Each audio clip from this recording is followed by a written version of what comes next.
O pacote de medidas anunciado ontem pelo governo federal para ajustar as contas do próximo ano, Rafaela, repercutiu em Santa Catarina. E ninguém ficou satisfeito, né, Rodrigo?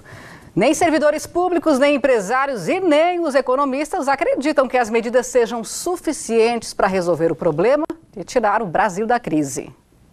Redução dos recursos que eram devolvidos às empresas exportadoras, aliada à retenção de 30% do dinheiro destinado ao Sistema S, que integra os serviços sociais do transporte, indústria, comércio, agricultura, além do Sebrae.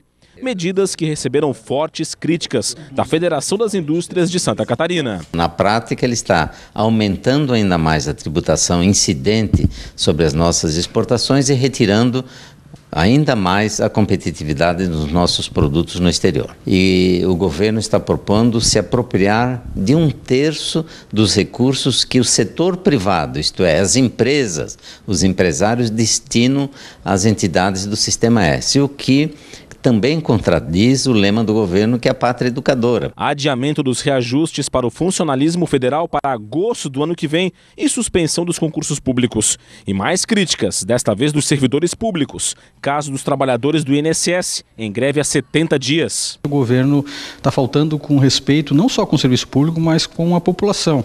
E apontando o serviço público, como os servidores, principalmente, como grande vilão do déficit orçamentário.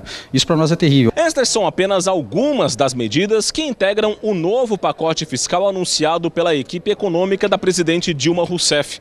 Medidas que têm a dura missão de devolver a credibilidade para o governo federal e que vão do corte de gastos ao incremento da receita. A ideia é economizar com um conjunto de medidas que incluem ainda cortes do PAC, no Minha Casa Minha Vida, na saúde, nos gastos administrativos do governo, além do fim da subvenção para a garantia de preços agrícolas.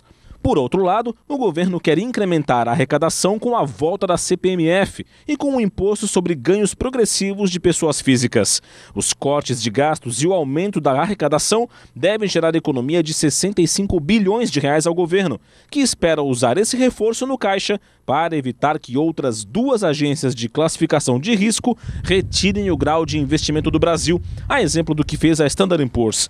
Só que esta economista afirma: o pacote tem tudo para ser insuficiente para acalmar o mercado. Quando a gente para observar os números com mais calma, destrinchar ali todas as contas do governo, fica claro que essas medidas elas são insuficientes, ainda precisa ter mais corte de despesa e, infelizmente, mais aumento de tributo. Outra dificuldade será aprovar as medidas no Congresso Nacional. O deputado Marcos Vieira, do PSDB, partido de oposição a Dilma Rousseff, afirma que a presidente deveria dar o exemplo antes de cobrar apoio dos parlamentares e da população. Corta a quantidade de ministérios, corta a quantidade de voos dos aviões da FAB, corta os cartões corporativos, corta os quase 500 mil cargos comissionados às empresas públicas, diminui o custo da máquina.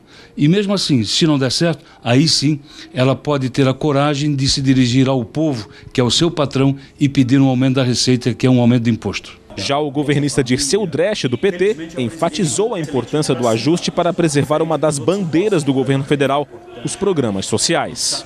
Tem que tomar medidas, não tem jeito. O Brasil não pode jogar na lata de lixo todas as suas conquistas, especialmente sociais, que nós tivemos nos últimos 10, 12 anos, né, que são fantásticos, né, muito grandes. As conquistas, seja na área do combate à fome, à miséria no Brasil, seja no avanço da educação. Em Brasília, onde cumpre a agenda oficial, o governador do estado, Raimundo Colombo, também comentou sobre as medidas do pacote anunciado pelo governo federal. Colombo afirmou que o executivo terá dificuldade para aprovar a volta da CPMF no Congresso, mas disse também que as outras ações são importantes para reequilibrar as contas públicas. Nós já tivemos uma queda na análise de risco, isso compromete a capacidade de captação de recursos lá fora, agrava a situação social do país. E se essas medidas não forem tomadas, esse quadro piora. Então nós temos que colaborar. A gente tem que realmente dar o apoio para que se reduza o tamanho do Estado, que se diminua o custo do Estado e que se reequilibre as contas. Nós temos que colaborar, isso é fundamental que a gente faça, fazendo o dever próprio e ajudando o governo a fazer o seu.